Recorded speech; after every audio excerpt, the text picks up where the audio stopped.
Welcome back to the third and final hour of Tales from the Loop. The Harvest Festival is upon us. Something strange is afoot at the library. Books are missing. There's some strange occult going-ons. Some potentially, I don't really know how to call it, dirty deeds done. Hopefully not with sheep. Not with sheep. And yeah, these kids have just gotten to the place where they've found Miss Elizabeth, who allegedly called in sick, has been absconded with from her home in the night. What's next? What scenes? What things are you going to pursue? We're going to get to the Harvest Festival proper here in this hour and change. I kind of want to hear that phone call. With your dad? Yeah, I would have to call him because, this is more important than the investigation, because I know that people saw Miss Elizabeth with my dad, and I know that he might be a suspect if the cops figured out she's been taken. Totally, yeah. Cool. Well, let's do this call then. This is a scene between Brock and Brock Jr. and Brock Sr. Yeah, so I imagine we don't have cell phones, right? No. Are you calling from Miss Elizabeth's house? Or is this back at the hideout and you guys are calling from Mr. Knight's phone? Or, option C, whatever you want. Yeah, I kind of like that idea. The second one? Yeah, we went back to the hideout. Cool. Yeah, so it's all that kind of Mr. Knight, we need to use your phone, and would you please... I think it's more like Tuck opens the door slightly, grabs the bell to stop it from ringing, and ushers the others quietly in. He's already asleep at his desk. Awesome. Just be quiet. Just be quiet. Perfect. Okay, so yeah, Brock, you pick up the phone, you dial home. Or did you dial work? Yeah, I dial work because Dad always works late. Sure, of course. Yeah, it rings a few times and then picks it up. Do you guys have a last name? Yeah, Ferris. Oh, right. Brock Ferris, sales. Dad.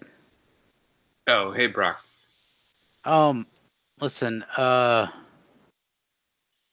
don't know, how to tell you how we found out about this, but I think something's happened with Miss Elizabeth. Brock, you're on about this again. Look, I told you, nothing. It's nothing that concerns you. This is between two grown adults. We're friends. She's been kidnapped, Dad. There's just a long pause on the other line.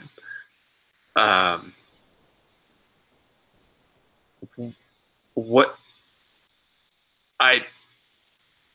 Do I even want to know how you know this information, Brock? No, but I'll just tell you this. It looks like there was a struggle in our house, and she's been kidnapped. Look, son. I'll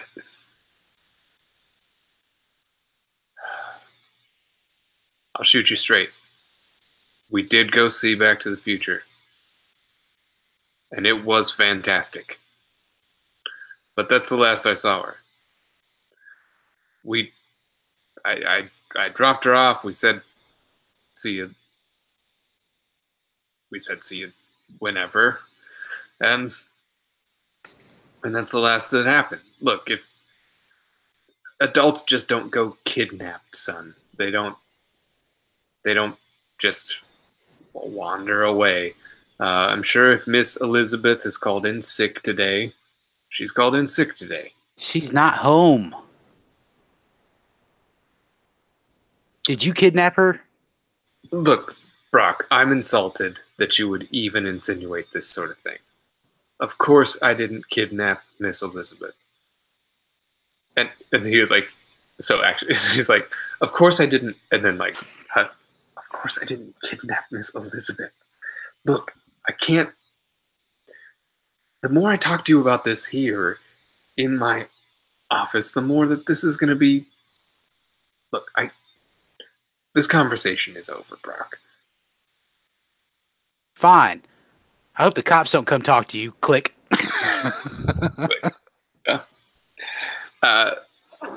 So sorry. Just if you recall, one of the principles of the loop is that adults are out of reach and out of touch. So your dad may or may not have any information to do with the thing, but he certainly can't really help you out here. I was trying to help him out, but he didn't. Yeah, exactly. Exactly. Yeah, you're just like, fine, old man. You do you. Okay, cool. So that's sorted. It doesn't necessarily shed any light on the situation other than maybe implicate Brock's dad even further. But yeah, what's next for you kids? As a missing person, there's trouble afoot in Bellevue Heights. So, is there I like wanna know more anything? about the contents of the book? Yeah, that's what I was about to ask. Like I imagine I probably held on to it as we were headed back, maybe. Sure, that seems likely, right? Not the sort of thing you would just leave laying around. Well, we already did entering. We might as well do stealing as well. Cool. So I think maybe we spend some time in the wagon or whatever you want to call it, reading the book, trying to figure out what the hell's going on with it. Yeah, absolutely. There's all kinds of like weird diagrams in the book, right?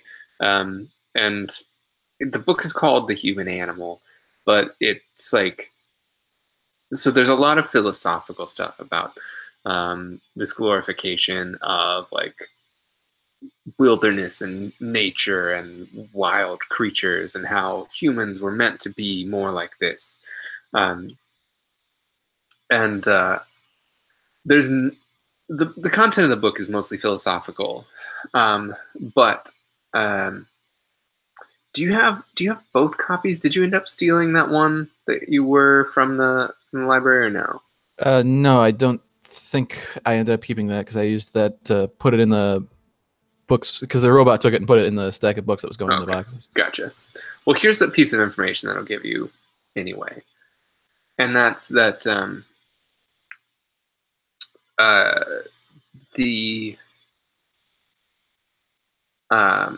so the letter that was in this book from Miss Elizabeth, there were some clear like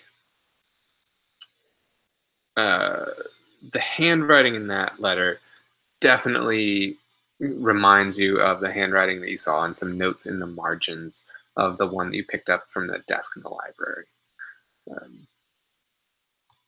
So it seems like the same person is communicating in those two situations.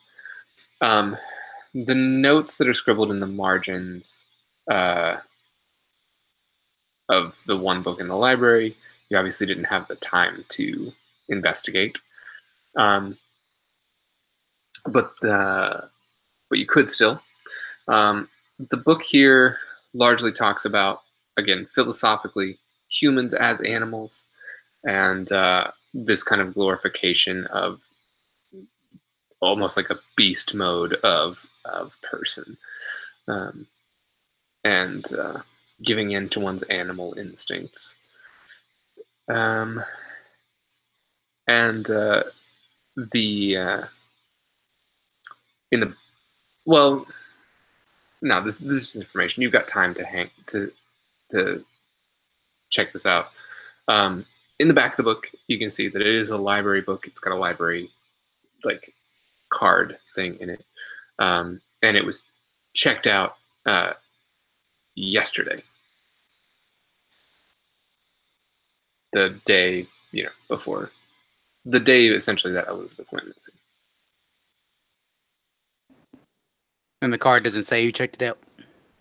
They don't tend to, do they? Library cards, right? It's just like a date stamped on Yeah, there. it's usually a date. Yeah. I don't know. When I was younger, I think when in elementary school they had names on them.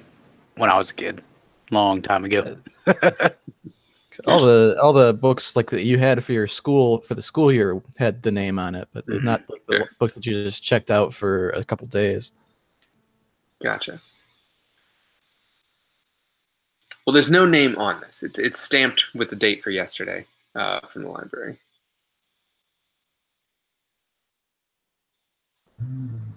I think it might be helpful to look at Miss Elizabeth's backyard and see when she was dragged out of the house. Yeah, we can do a scene there. Or we can just kind of transplant you there real quick. Some folks want to investigate the backyard or have investigated the backyard. That is also fine. It's going to be a investigate in retrospect from any of you. I can do an investigation. I'm super Yeah, do good it. at it. It makes sense that you were already kind of on the trail there. Yeah. Like I Hey! think, oh wow! Now we're talking. Yeah, you just needed to roll fewer dice. That was your problem. There was a trick So I to it. get to ask an extra question. Yes. So in investigate, you can ask 3 of the questions. Let me throw them up here again if you are looking at the Hangouts window. Yeah, There it I got is. them open. Okay, cool. So what do I see when I look at the backyard? Yeah, the general lay of the land in the backyard as you kind of like shine a... Maybe you go back to the hideout, grab some flashlights, and come back to investigate a little further. There's... there appears to be like a wheel mark in the backyard that like a tire spinning out.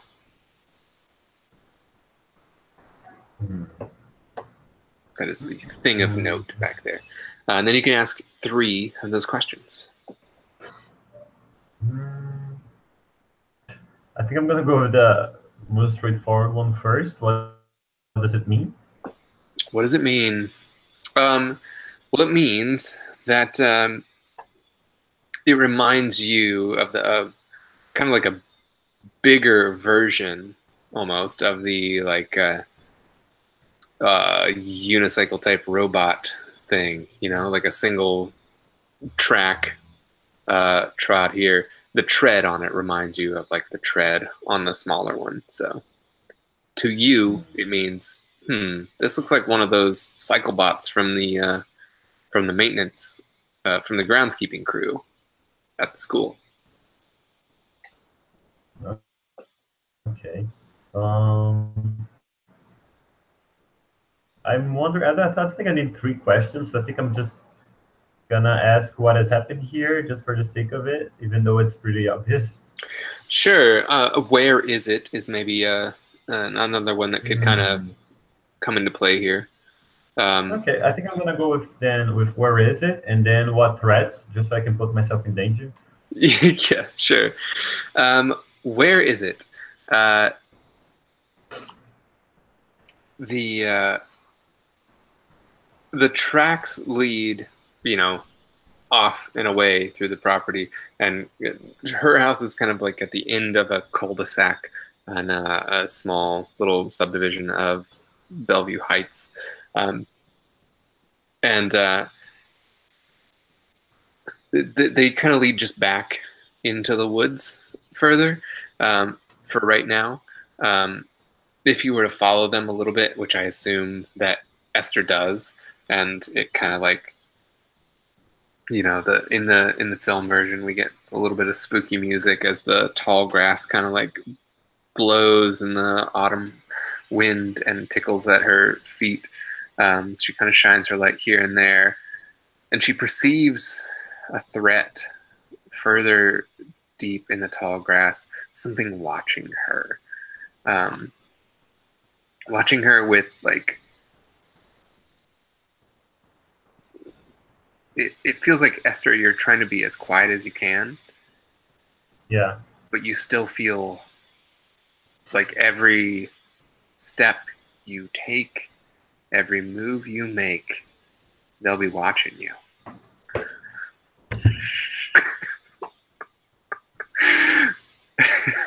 Sorry, I just For real? I couldn't help it. 80s game couldn't do it. Creepy stalker robots. Yeah, creepy stalker robots. Well, so you can't tell if it's a robot, like the unicycle sort of robot. But yeah, you feel like even though you're trying to be really quiet and stealthy here, someone you're drawing their attention. So there's someone kind of further deep in the woods that sees you. Okay. So are Tuck and Brock around in this scene? They're in the house as well? They're in the backyard, or Are you all? I think this is probably like when I'm finding the book, maybe. She's still back there. And that would mean that Tuck is up front. That's up front, right? Yeah, I'm in the house, like in the bedroom, and then Brock is up front. Yeah. Because So, like, within shouting, it should just go nuts. Okay. Like my first instinct is to go nuts and smack this thing with a flashlight. So there's nothing like straight up right on you, but like you feel watched. This is I can't see what's right. I just right. because I thought you said that I saw like gleaming eyes in the grass. Oh yeah, yeah. So let's go with that. You see some kind of like glinting eyes in your flashlight as you sweep it through, and then like when you sweep through, you see the glinting eyes, and then like they like blink or something. And you sweep again, and they're not there. Oh, okay. Retreating into the house, and I think the camera is filming from the perspective of the grass, like doing that moving thing where the creature is watching the kid and the kid is just slowly backing into the house, and I'm like, we gotta go now. Yes. So do you all GTFO back to the hideout? Is that what's up? Yeah, and then that scene what happens with the phone call, I think. Yeah, for sure. Okay, so there's something out there. And Miss Elizabeth was taken, it seems, by one of these groundskeeper bots. That's where we stand. If there's anything else that you folks want to do, you can. If there's a scene that you want to set, let's do it. You know, something you want to investigate, go for it. If not, I can throw us straight into the Harvest Festival. I mean, I think maybe with that information from Esther, after everybody calmed down and had the phone call and talked it out, he might want to go and try and investigate, like, wherever the robots dock or something, like where they'd go to charge or something like that. Maybe Okay, see if we cool. can find some clues there. Yeah.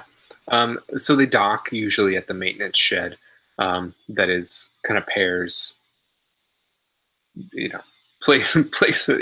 I think everyone at the school like just thinks that Pear lives there, right? Like because he's the groundskeeper and it's like a shed just kind of off the property of the school, and all the robots are there. And there's definitely that sort of like middle school rumors about like, oh, crazy old Pear just lives out there in the shed with the robots. It's kind of the Hagrid's shack of 80s Indiana or something.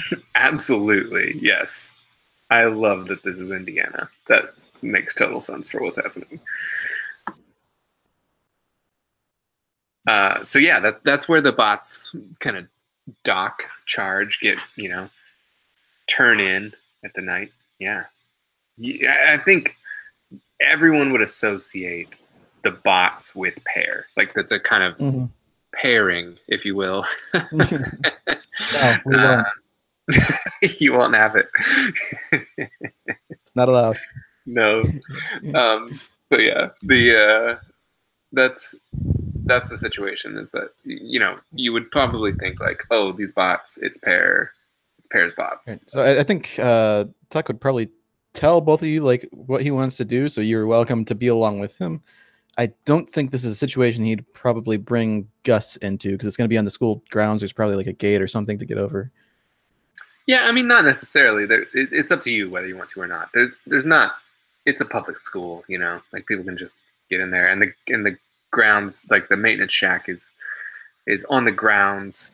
There's probably some sort of entryway that you need to take to get in there, but it's not fenced, it's not guarded, that sort of thing. It's like, okay. So do I see any like security cameras or anything like that on the way towards it?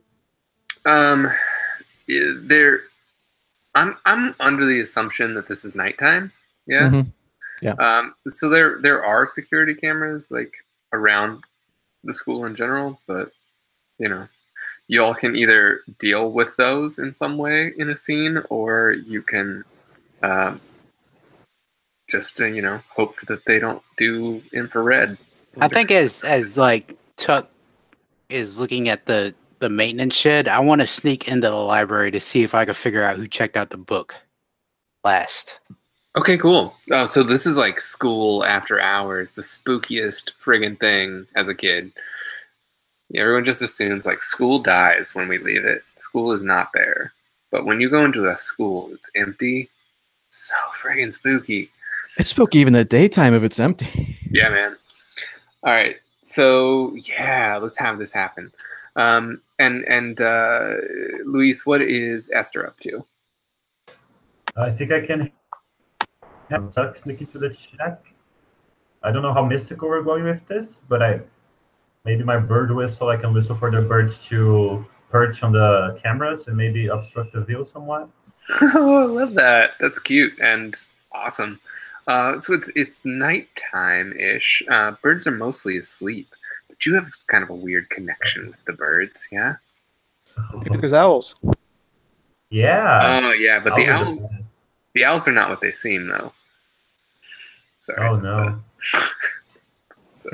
Well, I bet there are other night birds out there. Yeah. No, the owls. Let's go for some sweet owls covering. I have no idea what to make you roll for that. I almost want to feel like it feels like a charm for animals, or what are you thinking, Luis, for Esther? How does Esther approach this? It might even be move, maybe. Okay. Like a very abstract form of move, since I'm coordinating the movements of others. Sure, just straight move, not move plus sneak or anything like that, but just like a straight move. Okay. That's gonna be I can see it. It's good. Let's have a move roll, and we'll call it like we see it.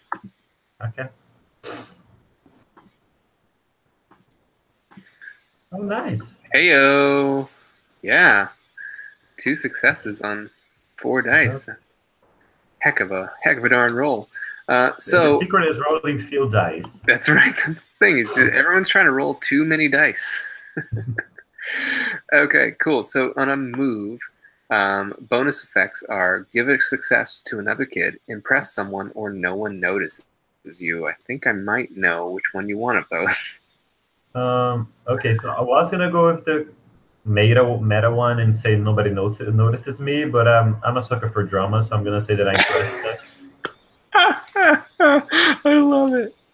Oh, that's great. So you call down all these owls to kind of like perch on the security cameras here, focused on the maintenance shack, and Blaine, tell us how Tuck is genuinely impressed by this. How in the hell did you do that? He's just like staring at her wide-eyed. And I think we get that like the moonlight shines on her face as she's coordinating these owls. Oh, it's glorious. It's beautiful. And Esther looks all kinds of just like otherworldly and strange and kind of full of this mystery and wonder that I think Tuck maybe it kind of like impresses you, kind of like half impresses you, half creeps you out. Right? I think Tuck just like just disbelievingly shakes his head and mutters under his breath, maybe I'll believe her next time she starts talking about them crystals, and starts like sneaking towards the shed. Excellent. Yes. So yeah, you've got a little bit of cover here, and Tuck sneaks off toward the shed. Let's cut to interior of the school library and Brock. Yeah, I'm like I suppose that like all the checkout information is like in the system on the computer. Yeah, that makes sense, right? I mean, it's the 80s too, so there could also be some just like straight up files that you can tick, tick, tick, tick through. Okay. Yeah, I'm gonna look through. I'm gonna look for that. Cool. Yeah. The records of all the books that were checked out recently. Yeah, let's say that like this new loop donation is in the process of happening, and so not everything's been computerized yet. It's all they've still got paper records and that sort of stuff. Let's have an investigate roll. It sounds like then. All right.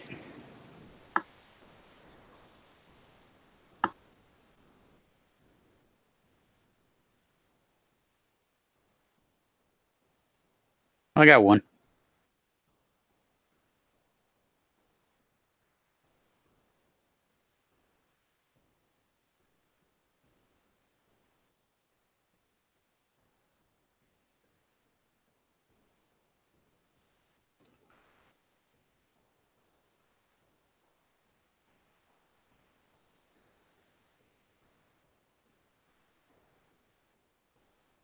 Did we lose him? I don't know. Jake, you're muted if you're talking. Sorry, I was talking. My bad. I was muted. Yeah, so you do it. One does it. You get to ask 2 questions from the investigate chart. What 2 do you want to know?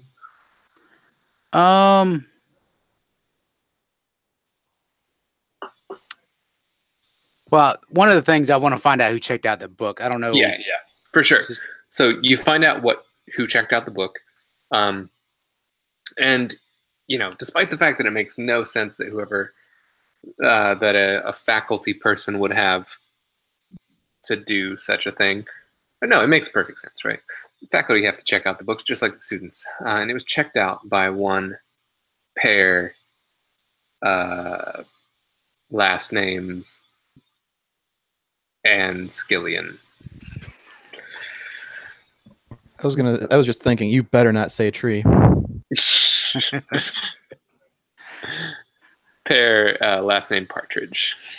No,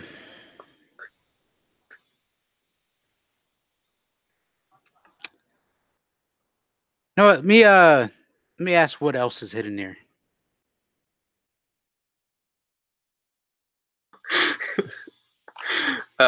What else is hidden here? Yeah, on the desk is that book with Pear's notes in it that you now. So Pear had checked out like both copies basically, and so they had scribbled some notes in the margins of the one book as we established before, and most of the notes are like kind of pointing out other like just kind of like yes ands to some of the stuff that's about like animals and how this glorification of animal bodies and senses and that sort of stuff. But then there are some like diagrams drawn in the back as you leaf through the book, and they seem to be some sort of I don't know, like rough blueprints or ideations about like this kind of combination of human and animal, and there's some kind of like machined element to it as well. Yeah, I'm gonna take that book because I want to show those schematics and stuff to Tuck because he could probably understand what the heck it's saying. Yeah. So we see Brock kind of leaf through and land on this kind of like particularly strange looking schematic of like a kind of like mountain lion, like eyes, like transplanted on like human body sort of thing. The camera kind of lands on that, and we see Brock like close the book, and then we cut to Tuck creeping into the maintenance shed. Tuck, what's up? All right, so was the door locked at all, or did I just get through that after I got past the cameras? No problem. Yeah, it's locked. You're at the maintenance shed now, and you can kind of see like so the maintenance shed exterior, right? Ramshackle hut sort of thing, not well kept for, all like sheet metal, and rusty. There's a door there that's locked. It's metal. It's locked with like a padlock on the front. A little shed. Would it be something like the robots could use to get in, like a scanner, or a key card, or something? Well, so what I was gonna say is padlock kind of thing on this like main front door looking thing, and off the side, like as an overhang shed, there's like a robot sort of docking bay place with a little gate in front of it where there's more of like that kind of key card passcode sort of thing. So yeah, basically like two rooms. One is like you peer around this kind of like woven wire gate that kind of slides back and forth on these rusty wheels. That is where you can, behind it you see all of these like all of these unicycle bots, right, of various sizes, and they're all, this is pulsing kind of red glow coming from there as they're charging. So a couple of them are like orange and a couple of them are solid green. Most of them are like charging with this like slow pulsing red glow, and it's very eerie as it throws against the foggy autumn night. All right, I'm going to try and like find a way to trick the key code sliding door to let me in, rather than, because I don't think I have anything to break through a padlock. Sounds good. So it sounds like a tinker to me. You tinker. You don't tinker. Oh, what a shame. Yeah, so you tinker. Well, first of all, do you wanna push the roll or spend some luck to re-roll it?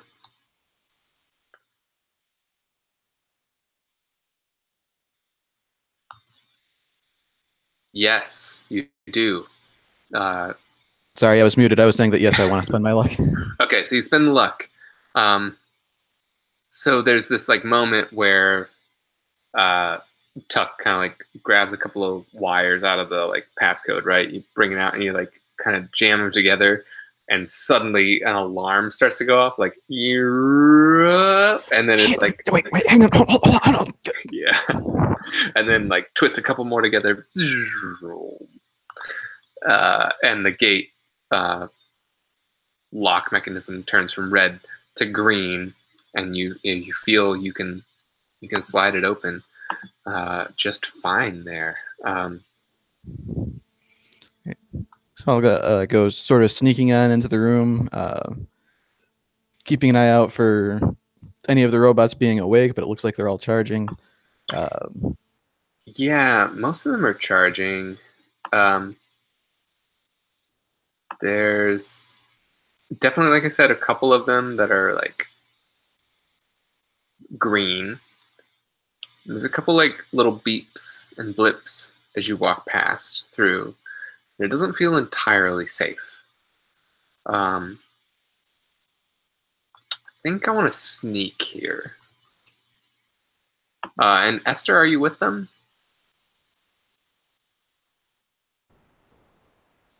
Can be if I can help. It's up to you whether you're like kind of pushing through in this investigation, or just hanging out outside after you did the business with the owls, and you're like, I'm good, I'm out. This could also be like another keep watch. Sure. Another what? Like you could be keeping watch. Yeah, I think that's a good idea. Okay, cool. That is one success on my sneak. Look at you go, Blaine. You're on a roll. Scraping by with luck. Well, you didn't even have to burn the luck there. Cool. So yeah, you sneak past these robots. There's a few like blips and bleeps. Scared but not impaired. Yeah, it doesn't even get a condition.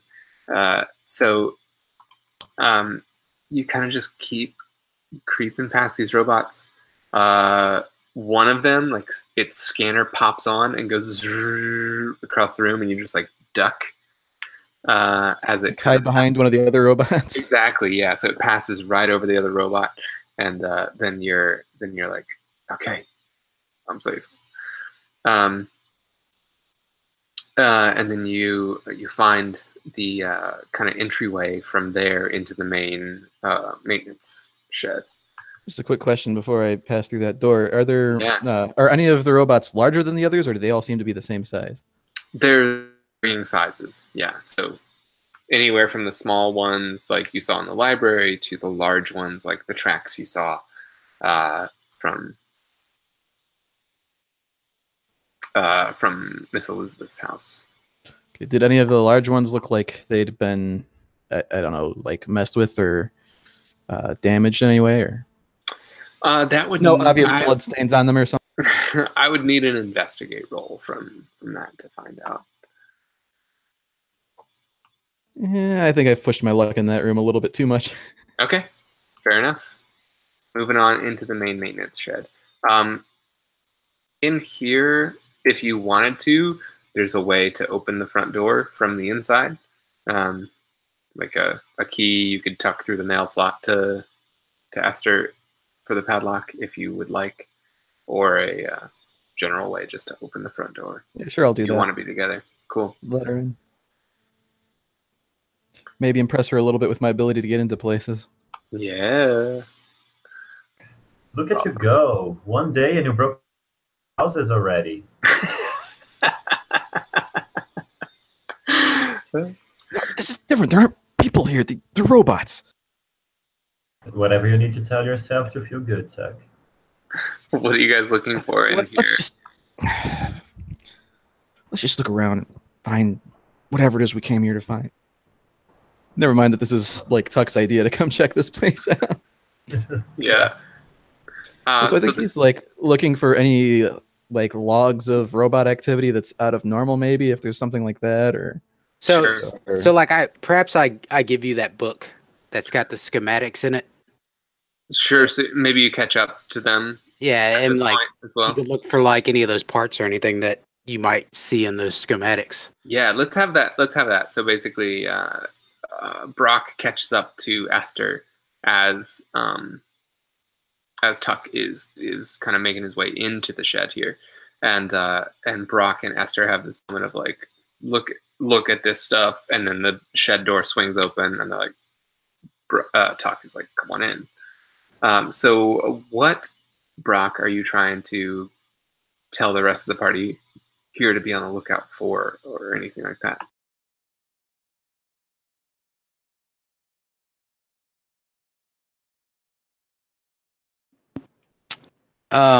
You're asking me, or are you asking Tuck?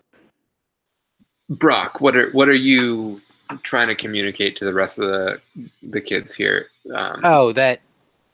Well, Brock would assume that Pear is behind everything. Like it's Pear. I knew he was sneaky. All those sudden movements, he looks around and stuff like that. Yeah, he's up to something. Yeah, I think he's building something. That's what I said from the get-go. I mean... Yeah, but Esther, you say that about everybody.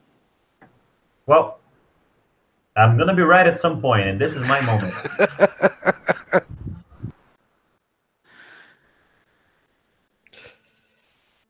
I think Tuck would probably take a look at the schematics and see if anything stood out as something he recognized. And I'll tell you, even without a roll or anything, like this doesn't add up. It's not like these are robots. This is like some sort of strange sort of robot animal hybrid that's being drawn up here in it was like robot human animal hybrid that's being drawn up in these. Okay, so none of the robot parts look like standard parts that would be found around here or anything like that?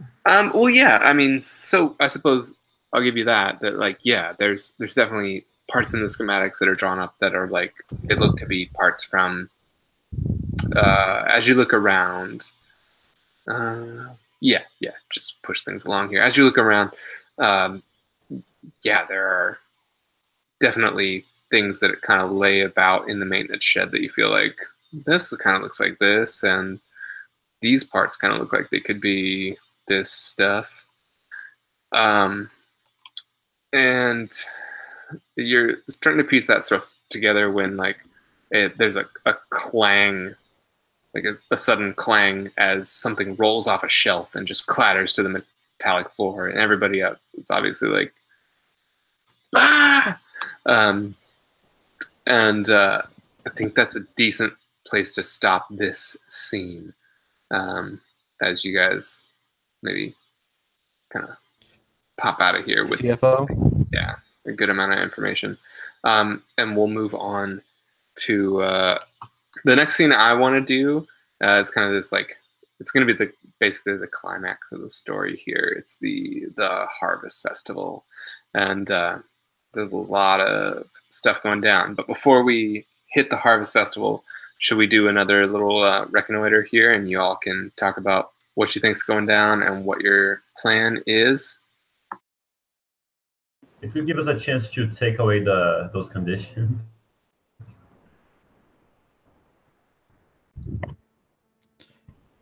Yeah, you said we can spend time with the anchor, right? To take away the condition? Is that how it works? Yeah, absolutely. When you do a scene with your anchor, you can clear a condition. So those, I feel like this is one of the huge strengths of Tales from the Loop, is has the capacity for these little cool emotional vignettes between the kids and whatever they find really grounding and meaningful in life. Yeah, I think I'd like to have one of those, like just a real short scene, so we don't, dally too long on it.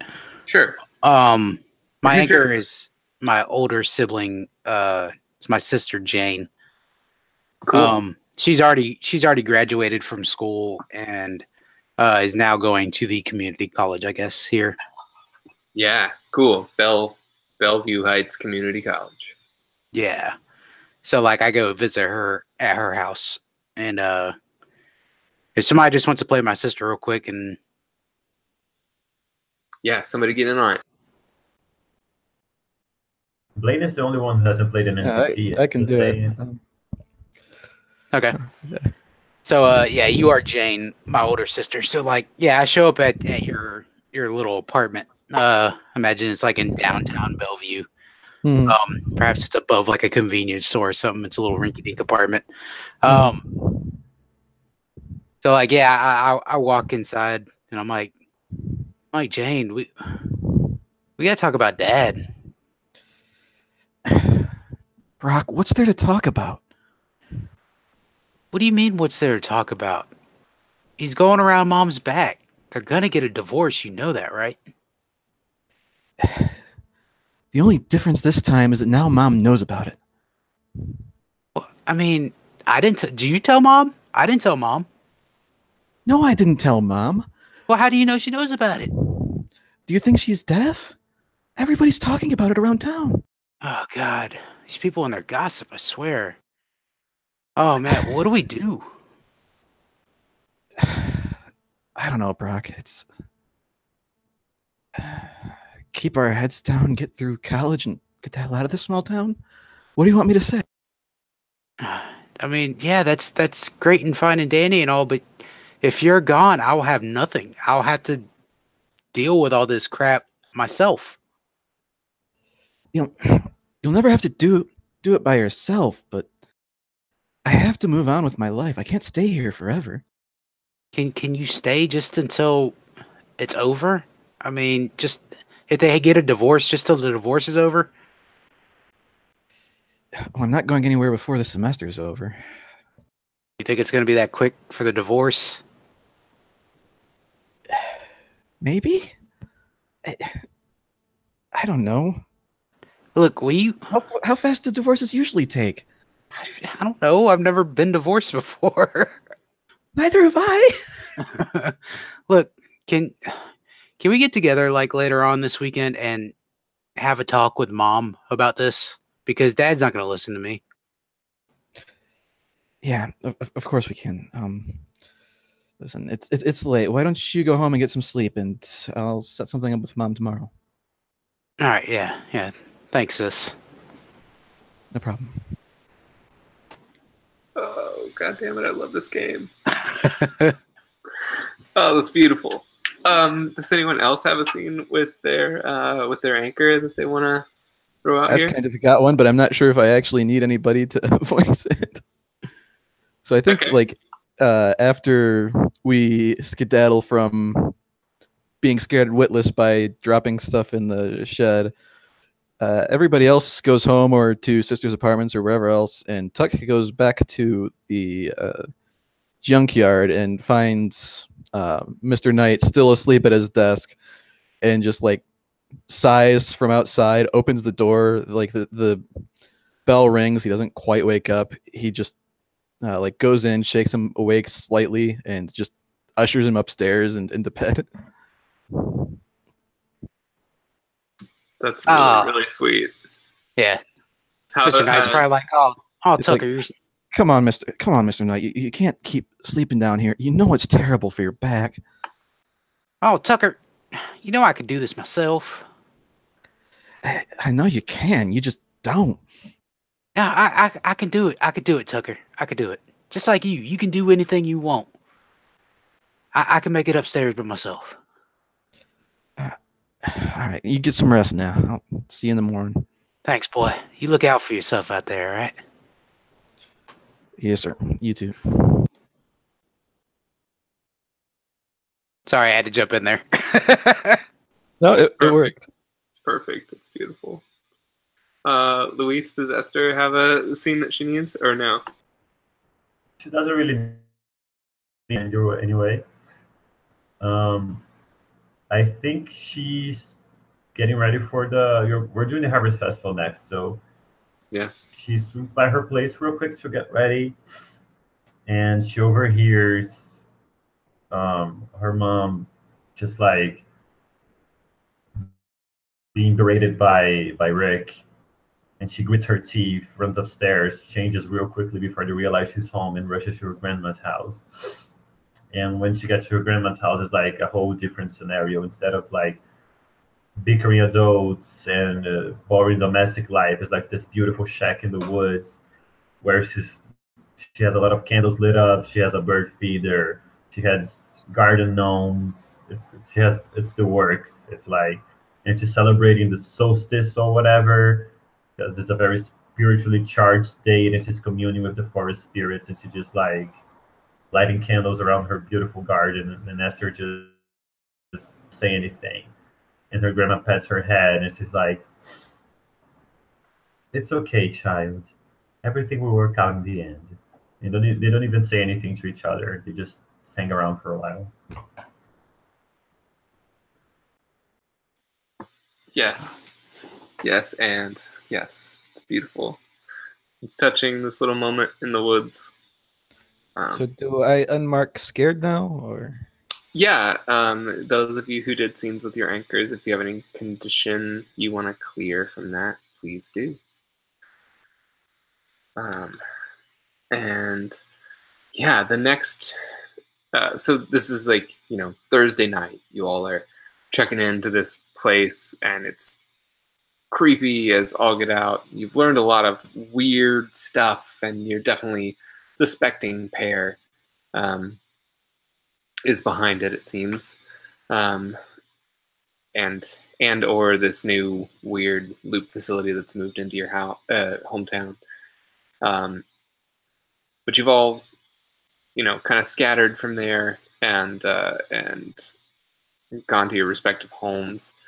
Friday passes as it usually does in school, everyone just mostly looking forward to the weekend and the end of the day, and especially on this day when most of the school and the town is kind of preparing for this harvest festival. We open after, cutting to commercial on the harvest festival, kind of this crane shot, little Ferris wheel kind of tumbling around. There's basically everybody in the town going here, there, and everywhere, and milling about the grounds. This is on the school grounds, basically, still, and there's a petting zoo here, and it's run by Esther's mom's boyfriend, Rick. But so it's like Rick's Petting Zoo, but it's like the shittiest petting zoo you've ever seen. There's like a couple capuchin monkeys. There's like a monitor lizard. There's like a bobcat, a turtle, and then like one miniature pony. And like the pony's definitely getting 100% of the love, and there's like a crate of raccoons. And it's just like, no, this doesn't make it. Like, what the hell kind of petting zoo is this? And there's a hayride, and the hayride is kind of circling around the school and coming back around, that sort of stuff. The driver, conspicuously, of this hayride is none other than one Pear T. Partridge. And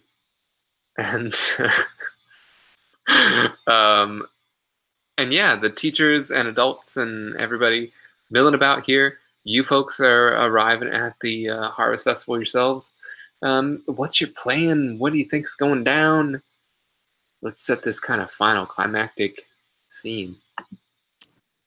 Yeah, my plan would be just to shadow Pear to see if he does anything. Can Tuck still have the key from the shed? I don't see why you would have gotten rid of it, yeah. Can I go into the shed and try and sabotage the bots? Absolutely, yeah. That's the thing you can do. Luis, what's Esther up to? I'm thinking I'm going to cause a distraction to assist everyone in their respective plans. Maybe rush Bear to do whatever he is wanting to do. And I think I'm going to get back at Rick at the same time by letting all the pets in the petting zoo lose whatever lane, especially the raccoons. Yeah, I'm just gonna add a little flavor to that. Like as you're walking through, like all the kids, like the little kids, like the elementary and school and pre-K kids are like all crowding the donkey or the pony. And like Rick's trying to fight them back. And he's like, boundaries, kids, boundaries.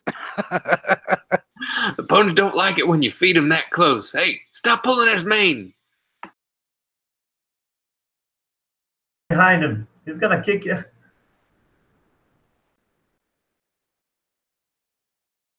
Yeah, okay. So let's see. The hayride pulls around once and kind of stops. Brock, you said you were kind of tailing that situation, right? Yeah. I'm gonna like somehow try to follow it. Actually, can I hide like in the hay? Is there like enough hay in this hayride where I could just like hide back there? There's like enough people kind of clamoring onto the hayride, yeah, that you could like.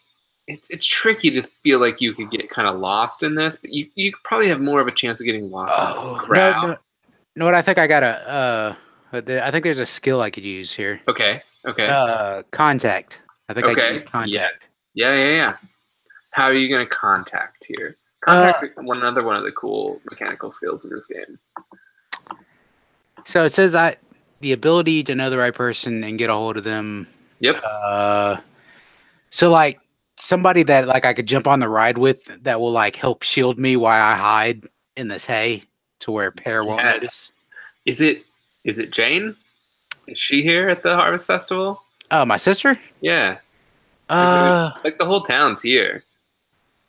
Yeah, maybe it's Jane, or it could be even Linda, the one that I asked out to go. Oh, she said she was. That was right. We said she was going to help you out.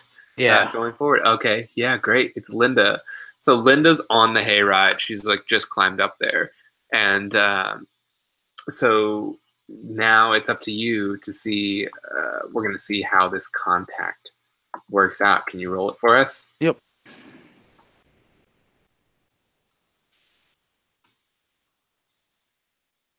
Okay, it worked out good.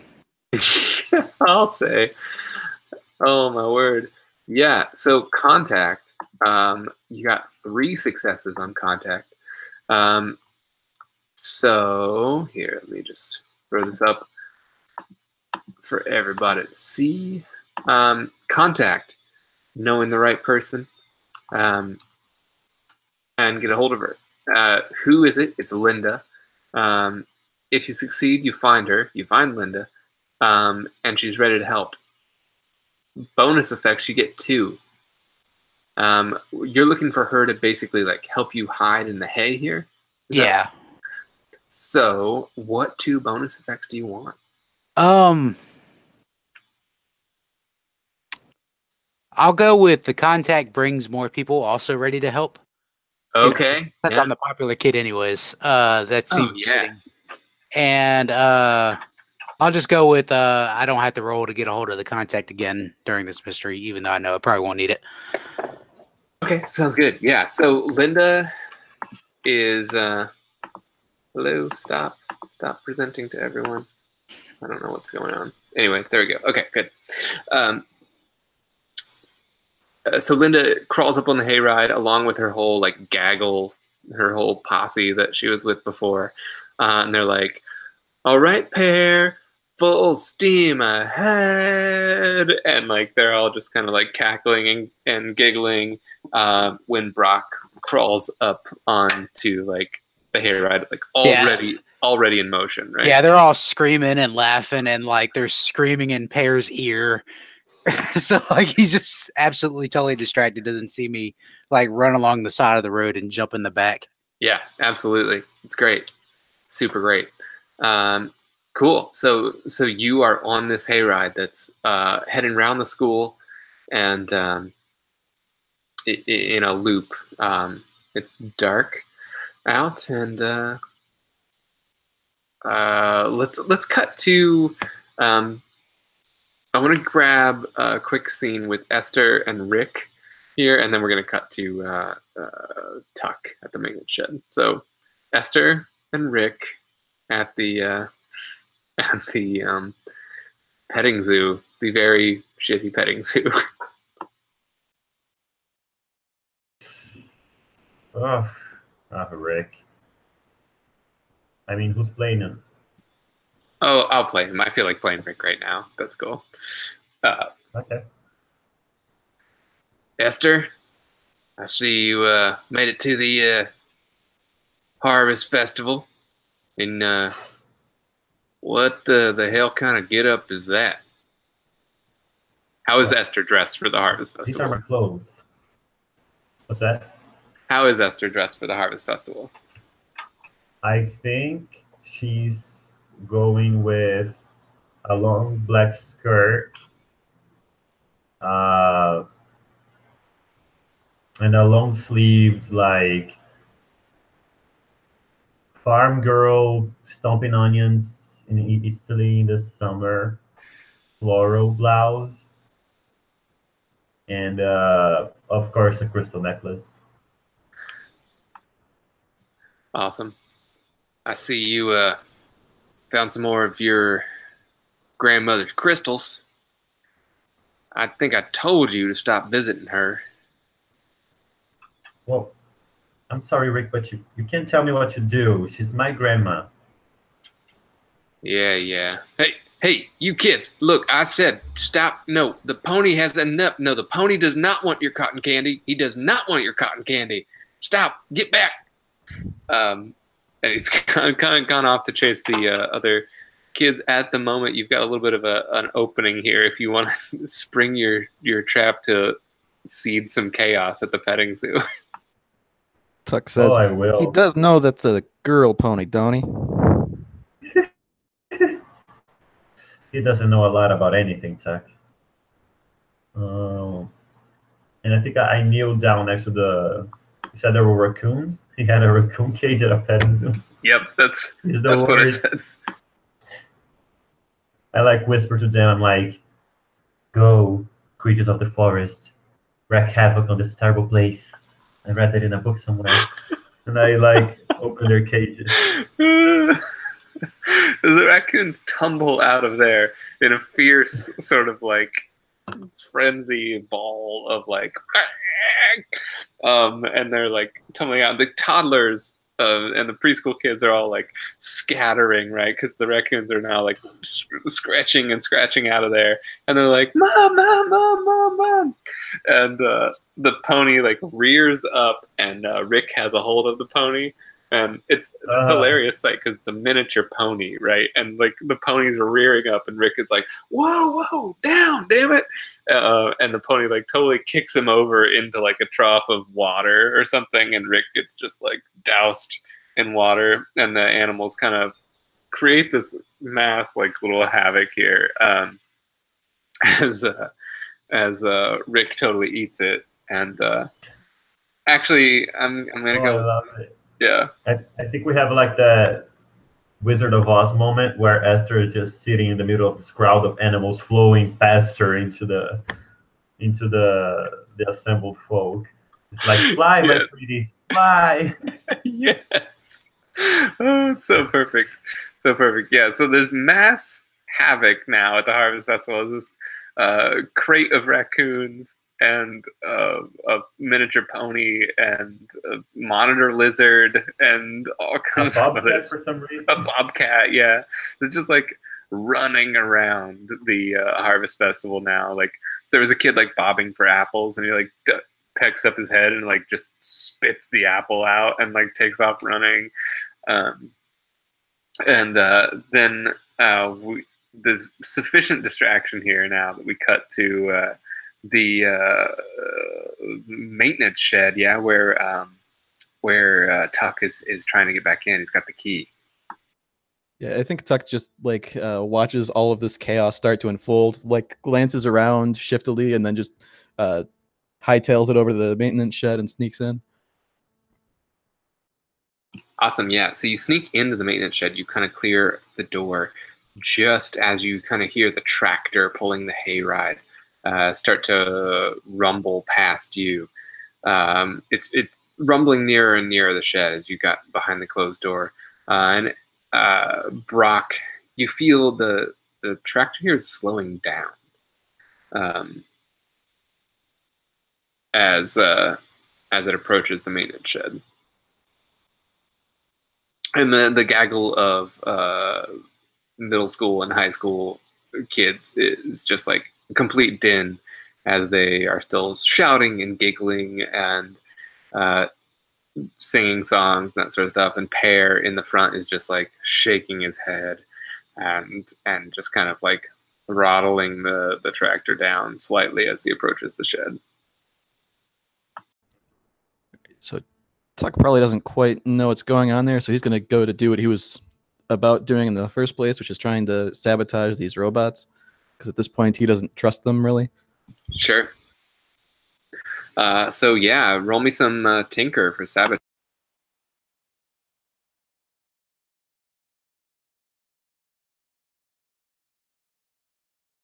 I need to start rolling less dice. No successes. Do you want to push the roll, or do you have any more luck you can spend? I think I want to push the roll, and if it's okay with you, I'll take angry because I'm getting pissed off that I'm having trouble with these machines. Yeah, that makes total sense. That's great. Yeah, so push the roll and roll it all again. Yeah, I tried to do it the right way, and now I'm doing it with a wrench and just smacking them. Perfect. And it is not doing anything. What is the matter with these dice? I got a quick mechanical question, Jake. Yeah. What's the difference between program and tinker? Oh yeah, it's a good point. I guess program is the more about using computer programs, and so tinker is mechanical, program is computer. So I suppose it's worth noting what exactly you're trying to do here, Tuck. I was thinking as them both being more mechanical as like cutting the brake lines and then just, okay, this isn't working, smack them with a wrench. But yeah, okay, that's what I thought too. But good question, Pat. Yeah. Okay. Here's the thing is, so you took the condition angry, so you're like trying to like, do the fine motor skills thing, right? And do it right, and then it's not working, and so you just finally like whack the robot with a wrench, and it hums to life. So the red charge glow kind of goes, and that happens right about the time that the tractor pulls up as well. So you get this like sound of the tractor kind of idling down outside the maintenance shed, and all the girls are like on the hayride are like, excuse me, pair. I think this was a hay ride, not a hay stall. And then the robot that you whack with the wrench starts to power up, and you see its kind of scanner start to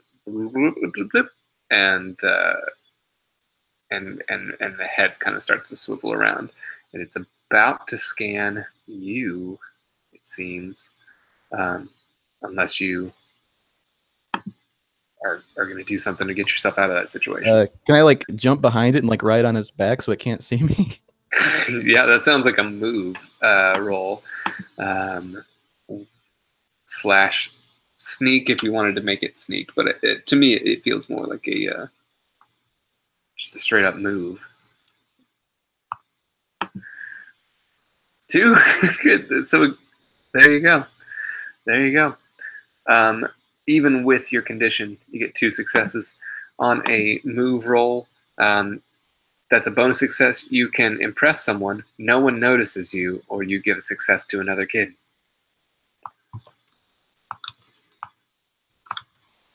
I think the obvious one here is nobody notices me. For sure, yeah. Take that one. Take the obvious. Yeah, so you swing around to the back of this robot and grab hold as it starts to scan and wheel to life. It doesn't scan you. It starts to wheel itself out of the shed. It moves up to the like sliding gate, which opens, and it's like creak, and you see the tractor with the hayride there, and the robot kind of moves out into the to the clearing there. You can drop off before it does that, or you can keep hanging on. It's up to you. I think as soon as it's clear that it's going out, I'm going to jump off and stay inside the shed. Okay. The robot seems to like, once it gets outside of the gate, it starts to do like a perimeter sort of sweep around the maintenance shed. With it kind of moves a few paces on its little wheel there, does a little 360 scan, then moves a few paces, does a little 360 scan, that sort of thing. But you are safely in the shed. I want to know what Esther's up to. You've created a lot of chaos here at the Harvest Festival. Are you going off to join your friends now, or are you sticking around to take care of business here? Yeah, I'm joining them. I think I'm gonna go with Brock this time. See how, since he's closer to Pear. Yeah, sounds good. Cool. So you kind of catch up to the hayride then, as it's idled down in front of the maintenance shack. And the gate slides open again, and more of the robots wheel out. A lot of the smaller ones, and the girls and boys and non-binaries on the back of the hayride are like, "Excuse us, like, Pear, what's going on here?" And the robots start to come out and just like they like clamp their little claws around the kids and start to pull them off the hayride toward the maintenance shack. You two are kind of hidden from view right now. This is going down. I think I'm just gonna jump out of the hay and like onto Pear's back. Oh dang. Okay, cool. Here's an interesting thing. You do it with move, I believe, would be the way to do that, unless you're force or something like that. Let's see. Let me see the. Yeah, let's go with force. I like the options on force better. Lift heavy things, fight, or endure physically stressful situations. Okay, cool. Oh, here there's nothing. No! All right, I'll spin my luck. All right, cool. Re-roll it. Try it again. Good Lord, these dice are so unforgiving tonight. I can still push it, right? You can. I believe you can still push it even after you spend luck. And it's going to give you a condition. Yes. Okay. It looks like Come on. Looks like Pear's got me going. There's just like no the odds of that. I'm gonna mark injured. Yeah. I roll just to get extra, and then I can give Pat one. Yeah. That's insane. Okay. Oh my god. That's so insane. Let me just quickly narrate like what happens out of this roll, and then let's get to what Esther's up to. Okay. Go ahead. Cuts in between, so I could give a success to Brock. Yeah, for sure. This is gonna happen, and then if your role kind of like helps Brock pull out of whatever's happening, then we'll handle that. That sounds great. So what happens is Brock leaps onto Pear, and as being kind of like a rickety old man looking person, Pear just like easily kind of throws you off with this like mechanical jerk that like you kind of like leap onto his back, and he's suddenly just like, and you're on the ground off the back of the tractor, and Pear like leaps down and is walking towards you. You look up and you see kind of glinting in through the moonlight those eyes of his glow, kind of green and sparkling off of the security lights in the maintenance shed.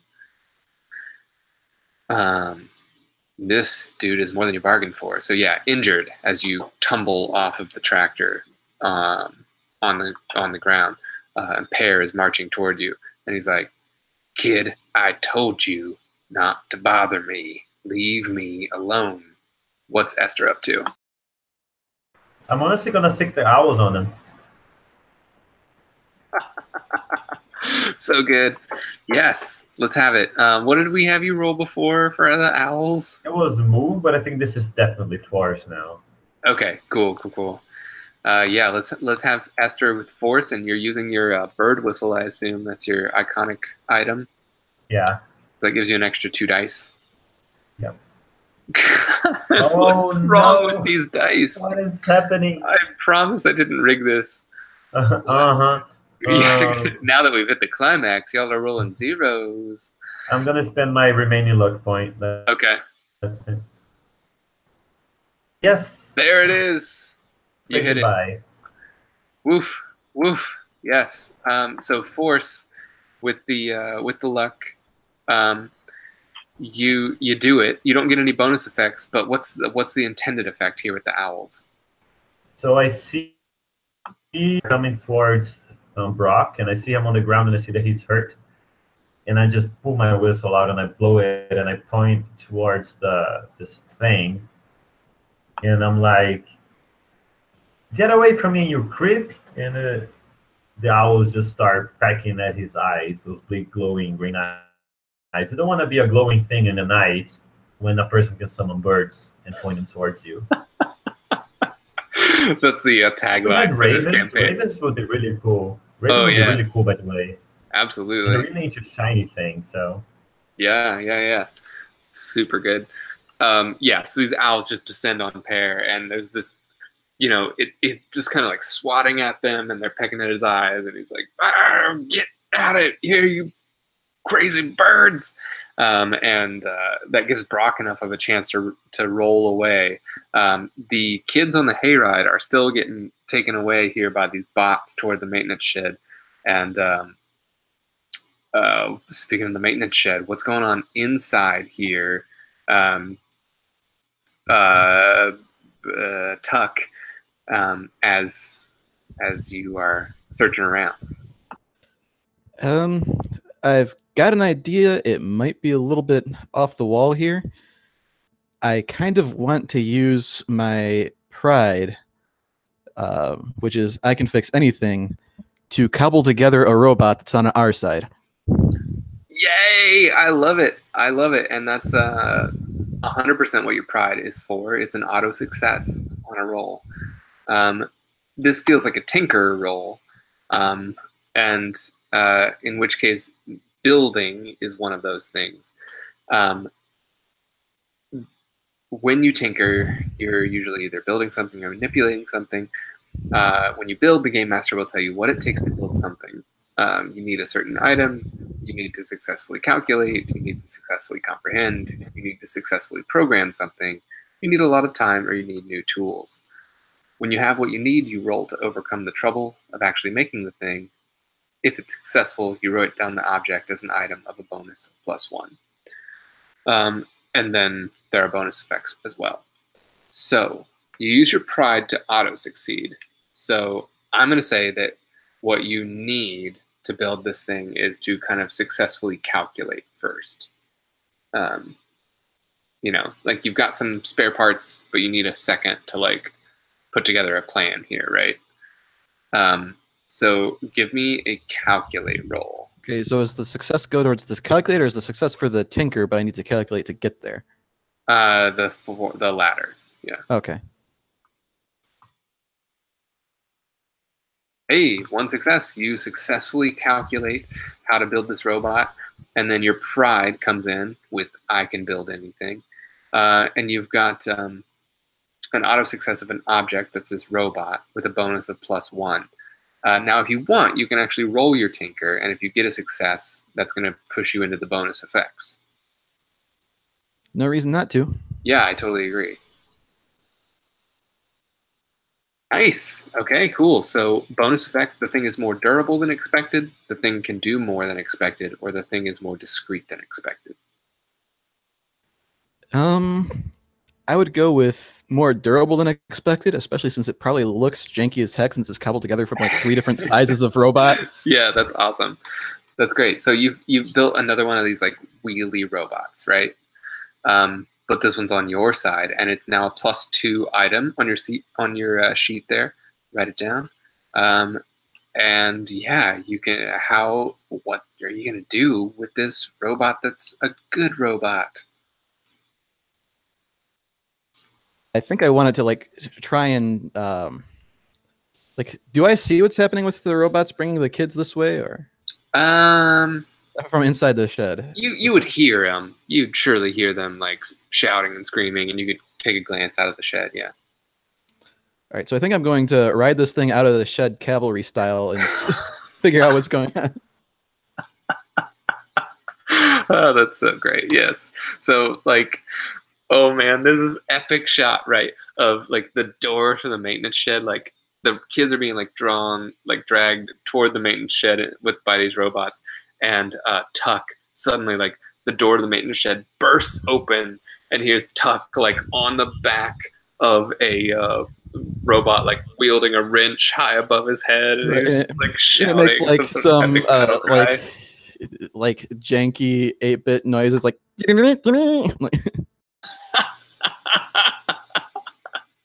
Yes, that's so good.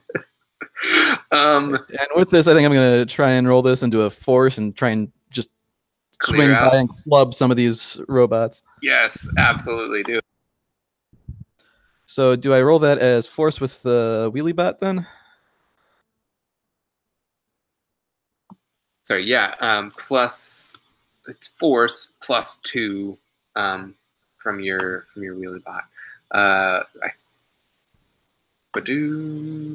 Hey, That is 2 success. Wheelie Willie Bot Nice. for the win. Awesome. Yeah, so your force, you get to pick a bonus effect. So you do the thing. You're trying to clear out a lot of these robots. You like Tuck is just like wheeling this robot amongst the crowd of robots, just like pang, pang, like joust, knocking down these robots that are holding onto the kids. And there's like sparks and zap. You get to pick one bonus effect. One bonus effect too. Do you? Let's see here. What do we got? Do you give a success to another kid, impress, frighten, or humiliate, pin your opponent, take something from your opponent knocked unconscious, or you don't need to roll to overcome the exact same trouble in the future, or you avoid any collateral damage?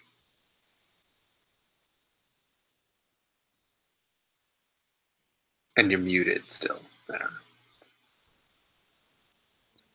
Yeah, I'm kind of thinking here. Cool. There's a couple ways this could go that would be really fun. A couple of them are obvious, a couple of them maybe not so obvious. For the opponent knocked unconscious, would that be like all of these little robots? Just round them up? I'm fine with that, yeah. I know what I want to do. I want to impress. Actually, I want to frighten Pear as my cavalry charge rounds on him, and he has to dodge out of the way. Okay, cool. Yeah, that sounds great. So yeah, you kind of clear out a lot of these little robots here. They're ping-panging around, and they're dropping the kids. And Pear, in his fright, just darts into the maintenance shed, and away from you kids. And you hear like a clink clank sound, and a whirring. Are you pursuing him into the shed, or what's the what? I think I'd probably first check to make sure that Esther and Brock are okay, because they were kind of at odds with him as he was being attacked by the owls, or so. So how are they doing? I'm injured. I think after the birds started messing with Pear, I helped Brock up, and that was the moment that Tuck burst out of the thing, and I think I'm helping Brock walk towards Tuck. Whoa! What was that? There's Tuck playing with his toys again. And Pear runs past you folks shouting, and just like he's still kind of like scattering owls, and he's like cursing as he runs into the shed. After him, let's go. And I'm like limping towards the shed. And I'm still like riding this, and I'm probably like, "Come on, Gus, let's get him." Yes, Gus comes like roaring out of the woods toward He was you probably all. like chasing around all the animals. Yeah, he was rounding up all those animals, or spurring them on, you know. And Same now, difference, really. exactly. Now Gus comes running up beside you all, charging behind the Robo Cavalry, as you all pursue Pear into the shed. You get into the shed as you see Pear like grab a. It looks like he's gonna like tighten a vise on the bench. As he does it, like the bench kind of starts to spin around, like there's a secret compartment behind it, sort of thing. And he's lost behind the secret wall there, that spins around and spins back. He's not there. So can we like grab that lever and do it again? Yeah, you do it. So you grab the lever, you pull it, and it spins around. All of you kind of are faced now on a like kind of strange metal staircase, and you hear the like shouts of the kids outside from the Harvest Festival, and the din of that like distant a little more now, and there are animal sounds echoing throughout the harvest festival that accompany it. But now you look down a kind of like metal staircase, and you hear Pear's steps like clink clank down at the bottom of them. It's a winding metal staircase that goes down and down and down. And as you descend down through there, it's dark, dimly lit, like little lights kind of swinging on broken wires. There's a few like deep freezes and that sort of stuff. And through the kind of like one of the deep freezes is like open, and it's spilling a bunch of like dry ice fog through the hallway. Here is a long corridor at the bottom of the stairs, and at the end of that corridor you hear like a sudden like sound of hydraulic like and clink clank clink clank, and two red glowing eyes at the end of the corridor look down at you and say, "I told you to leave me alone." And out of the fog and shadows emerges a kind of like really grotesque looking version of Pear, and is kind of more on a like exoskeleton now, that's propping him up, kind of like almost like a mech suit, and he has it's kind of like these cheetah type legs, and he's crouched down and looks at you and he's like, "You kids have caused enough trouble." And his jaw kind of like unhinges, and a little bit of like oil kind of trickles out of it. And yeah, he charges down the corridor at you. This is kind of a final stand here for you all.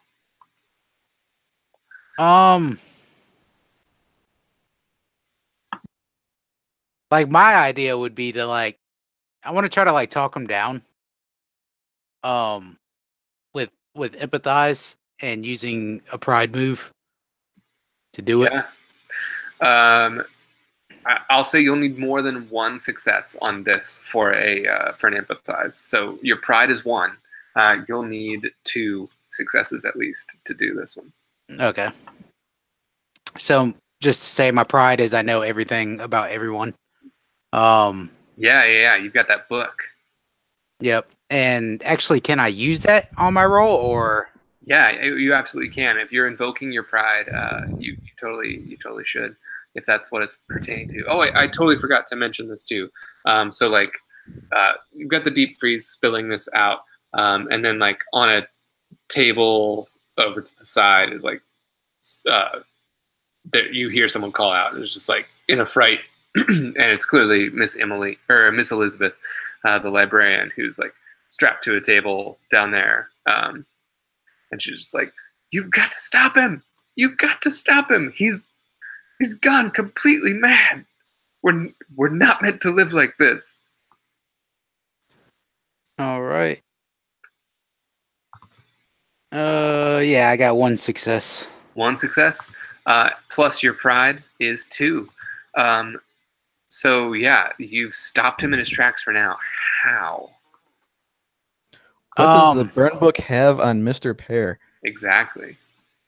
Yeah, so like, I pull out the journal and I like hold it up, above my head, and I'm like, "Pear, I know what happened to you when you were a kid." What do you mean? I know you had a little brother. He was not fast enough. But you were playing dangerous. He was not fast enough. I am fast enough now. So, do I just go ahead and get to ask the questions, or? Yeah. Okay.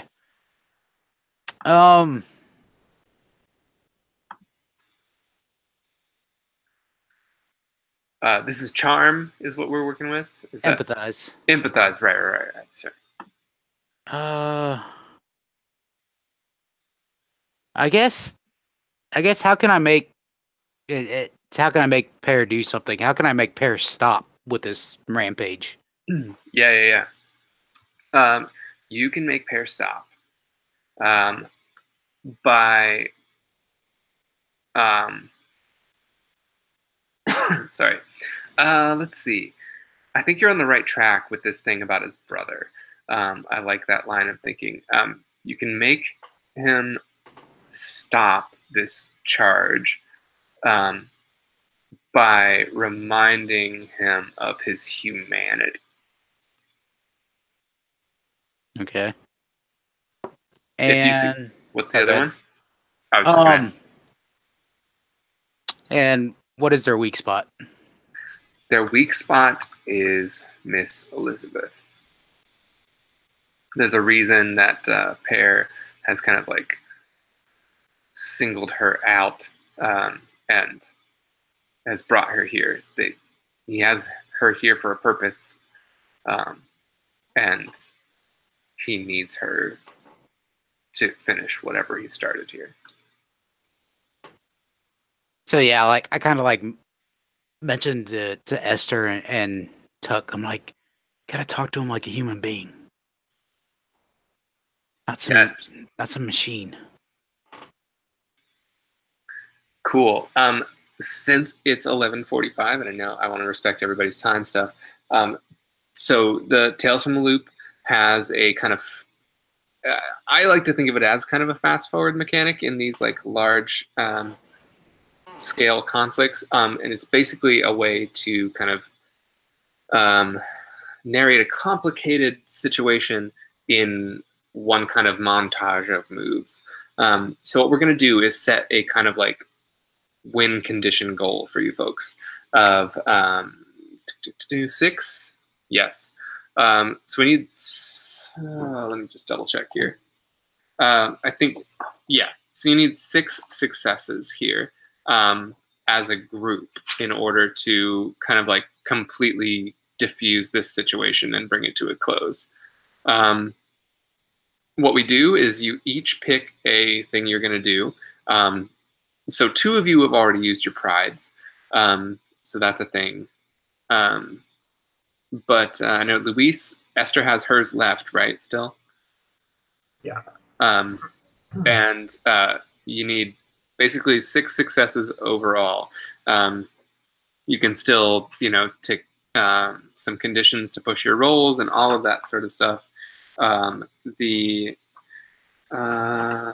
just double checking the rules on this, but basically you each say what you're trying to do to kind of bring this whole situation to a close.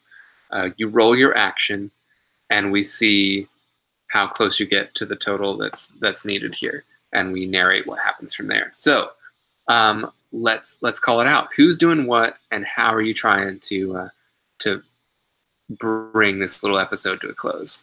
So can I use like a lead move on this? Does that work? Yeah.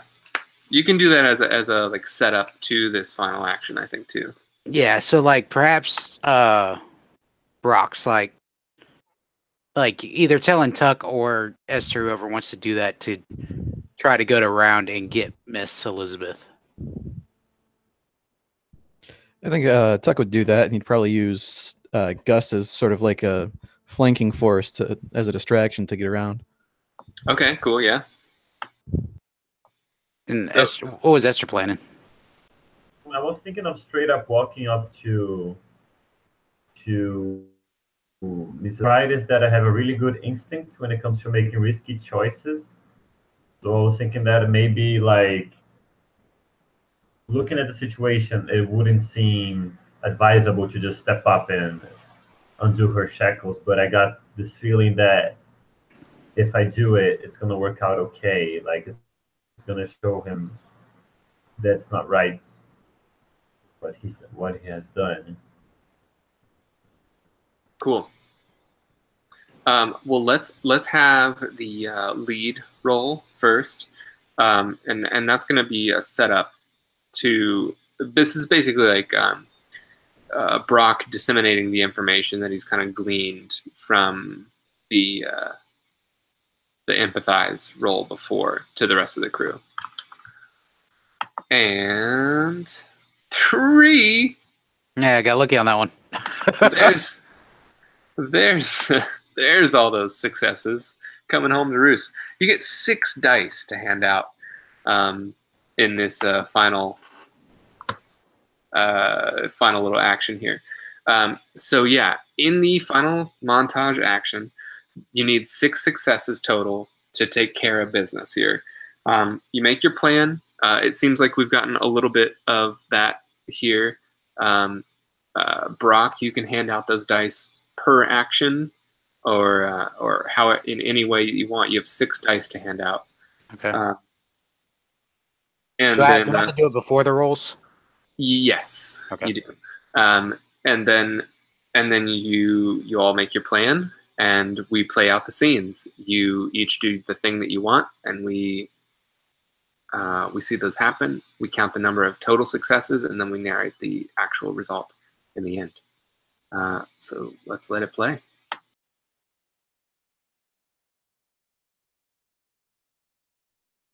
Who's taking point? Who's going first here? Tuck can go. So he's going to like slowly approach it first with Gus, like just sort of following on his heels, and as he gets to where he'd be in reach, he's going to try and like duck and slide past, and Gus is going to be like making noise and distracting him.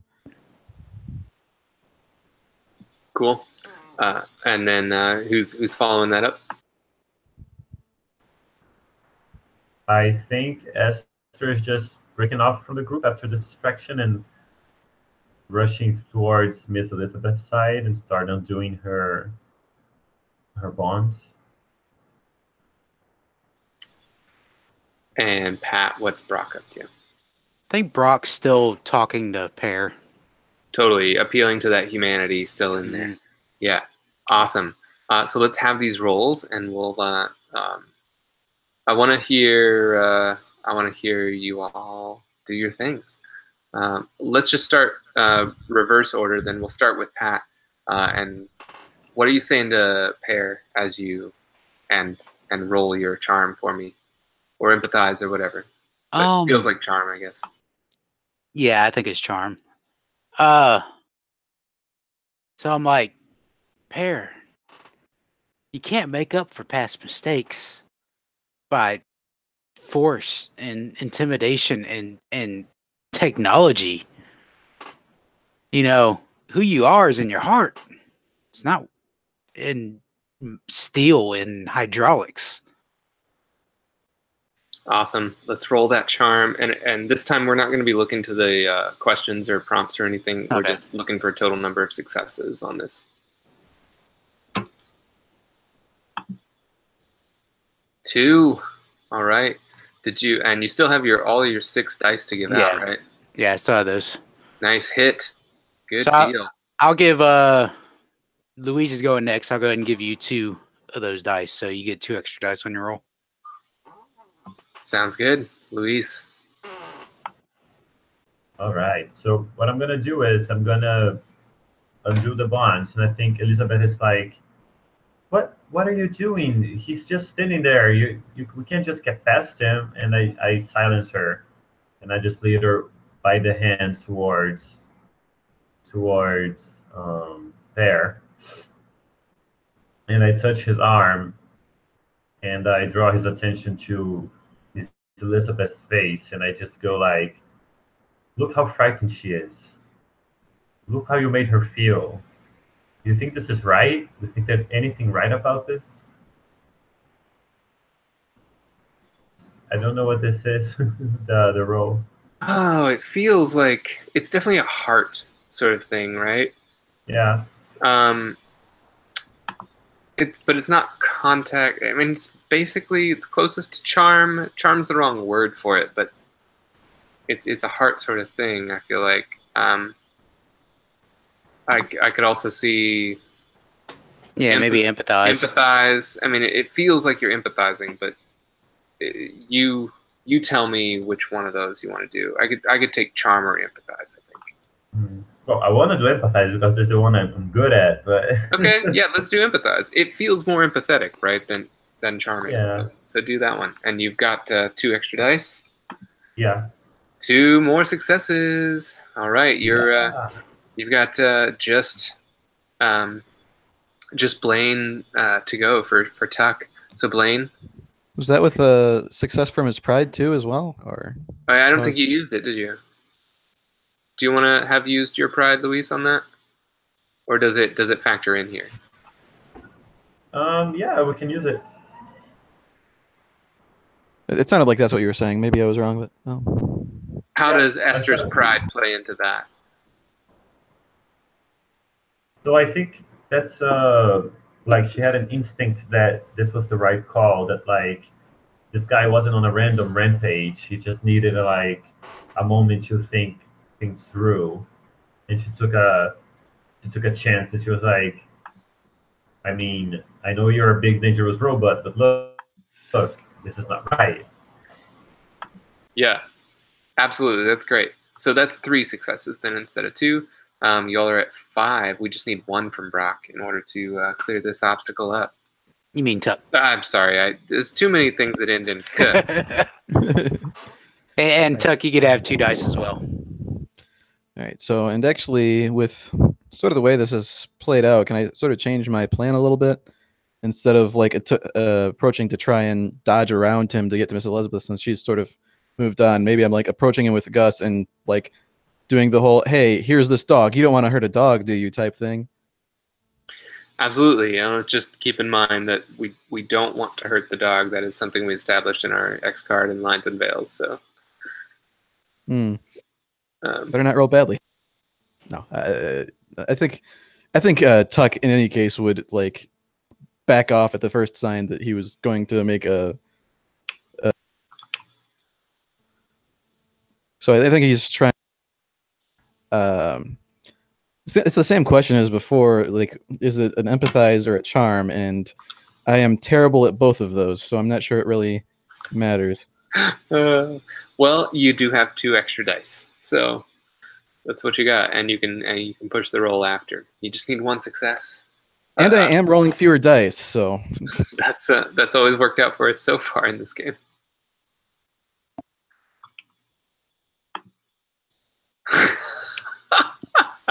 Came through with 2 successes. There you go. Heyo. All right. Gus saved the day.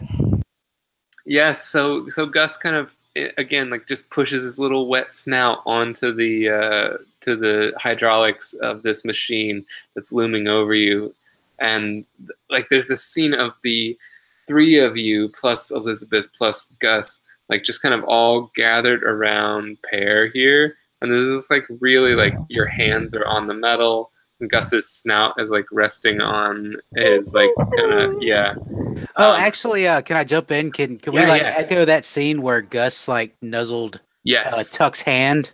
Absolutely. And, like maybe he's nuzzling Pear's hand as well, the same way. Yeah, absolutely. We see that again, and it's just there's so much just like heart and positivity and like humanity here that the robot, like the hydraulics, just you hear them notably like and start to power down, and Pear's like eyes like start to bring hydraulic group hug. Pear's eyes start to tear, and like there's tears streaming down his face now, and he looks up and he's like, I wasn't fast enough to save him. But you all, you saved me. And I think we fade to black there. as you're all kind of like down in this crazy, spooky little dungeon workshop basement. We'll usually do an epilogue scene here too, as kind of like the next spring or whatever, to put stuff together. If folks have time for that, great. If you need to call it here, that is also totally fine. Awesome stuff, everybody. Yeah, I'm good to push it. Yeah, I've still got time. All right, great. Let's do some epilogue scenes. I would love to see kind of the what's next for your characters. This is just going to be like a quick, like another like bookend slice of life scene for your character. How have things changed, either for better or for worse for them since we kind of first took a look at them? And I'm going to play some happy outro music. Yeah, I'll start with Brock since he seems like the easiest one to do. I imagine, like, I won't do like a role play scene. This will be just kind of like a montage. Yeah. Like Brock's favorite song's playing, which is Tears for Fears. Everybody wants to rule the world, right? So like that's playing, and like you get the montage of like Brock and Jane sitting down talking with their mother, and like the mother like explaining to them, you know, what's happening with the divorce and all that. And then you get a shot of Brock standing there on the corner of the downtown area watching Jane move out of her apartment. And then like his dad pulls up in that bright red sports car and like looks over at Brock, and Brock looks down at him and then just turns and walks down the street. And that's the last you see of him as he's walking down the street away from his father, towards we'll say the sunset. Beautiful. Who wants the next one? I can take it.